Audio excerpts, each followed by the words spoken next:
Look, right now, as you're watching this, your life is slipping through your fingers like fine sand. You've felt it, haven't you? That creeping, slightly terrifying sensation that every year vanishes faster than the one before. When you were 5, a summer lasted an eternity, a whole lifetime of grass-stained knees and golden afternoons. But now, you blink and it's December. We all joke about it. Time fell eyes, where did the month go? But here is the truth that most people get fundamentally wrong. Time isn't moving faster. Your brain is deleting your life. Think about the first time you ever drove a car. How intense it was. You were hyper-aware of everything. The grip of the steering wheel, the exact pressure of your foot on the brake, the terrifying speed of 30 miles per hour. Your brain was recording every bit of data because everything was new, a high-information environment. But now you probably drive to work and realize you don't remember the last 5 miles. You were on autopilot. And here is where it gets strange. When your brain knows what's coming next, it stops recording. It goes into power save mode. To your conscious mind, that drive didn't take 20 minutes. It took 0 seconds. It was deleted from your timeline. This is the core of why time accelerates. As we get older, we stop having firsts. We trade wonder for efficiency, and in doing so, we accidentally trade our lives for a blur. Imagine your memory is like a camera storage card. When you're a child, every single experience is a high-definition file. You're seeing a ladybug for the first time. Massive file. Tasting a lemon, huge file. Learning to tie your shoes, enormous. By the end of a single day, your card is packed with rich, dense data. When you look back on that day, it feels long because there is so much content to scroll through. But as you get older, you start compressing. Your brain sees a tree and says, "I've seen 1,000 trees, Skip." It sees your office desk and says, "Same as yesterday, Skip." Instead of full video, you're recording low-resolution thumbnails. And when you look back at a month of routine, your brain sees 30 identical thumbnails and collapses them into a single file. You didn't live 30 days. You lived one day 30 times. There's a second force at work, and it's biological. When you are 10 years old, 1 year is 10% of your entire existence. It is a massive chunk of yourself. It feels like forever because it is forever, relative to everything you've known. But when you're 50, 1 year is 2% of your life, a drop in the bucket. We measure the present against the total weight of our past, and the present keeps losing. But wait, there's something even stranger happening beneath the surface. Think about what routine actually is. We call it productivity. We call it efficiency. But what routine really is the erasure of landmarks. Imagine standing in a room full of mirrors, all reflecting the exact same blank white wall. You lose your sense of depth. You can't tell if the room is 10 feet wide or 10 miles wide, but put one red chair in the middle of that room and suddenly you have a reference point. You know exactly where you are. Our memories need red chairs. They need pattern interrupts.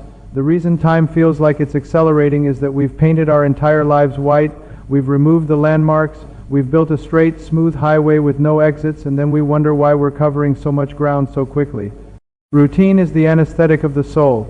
If every Tuesday looks like every other Tuesday, your brain has no reason to create a time stamp. It just hits copy-paste. Think about the stakes. This isn't a fun fact for a dinner party. This is the literal theft of your conscious experience. If you live to be 80, but your brain compresses 40 of those years into a single routine file, did you really live 80 years? Or did you live 40 years and hover in a kind of ghostly stasis for the rest? We are the only creatures on earth aware of our own mortality, and yet we spend the majority of our time trying to make that time pass as efficiently and therefore as quickly as possible. We kill time at the doctor's office. We pass the time on the train. We are literally practicing for death. But here is the hack. Here is how you grab the clock hands and force them to a crawl. It's called novelty. When you expose yourself to something truly new, a new language, a new city, a new skill, your brain kicks out of power save mode and starts recording in full resolution again. Have you ever noticed how the first 3 days of a vacation feel longer than the entire month of work that preceded them? Because your brain is on high alert. Where is the hotel? What is that smell? How do I say thank you in this language? You are generating red chairs at a rate of 10 per hour. You are filling that storage card with so much data that when you look back, 3 days feel like a week. The secret to a long life isn't living forever. It's making the time you have feel infinite. You do that by being a chronic beginner. If you want to slow down the clock, you have to stop being good at your life. Being good at things means you do them without thinking. And if you do them without thinking, you don't record them. To slow down time, you must be willing to be bad at things, confused. You must seek out the discomfort of the unfamiliar.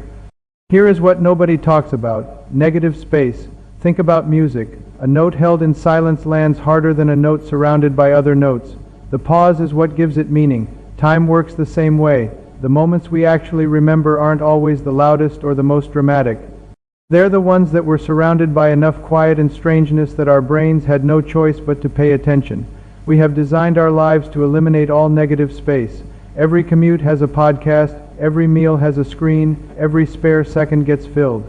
And in filling every second, we've accidentally ensured that none of those seconds get recorded. The fullest calendars produce the emptiest memories. And listen, this isn't just about vacation. Think about what happens when you stray from your usual path on the way home. You notice something. A building you've walked past 100 times that you never really looked at. A smell from a bakery. A stranger's laugh.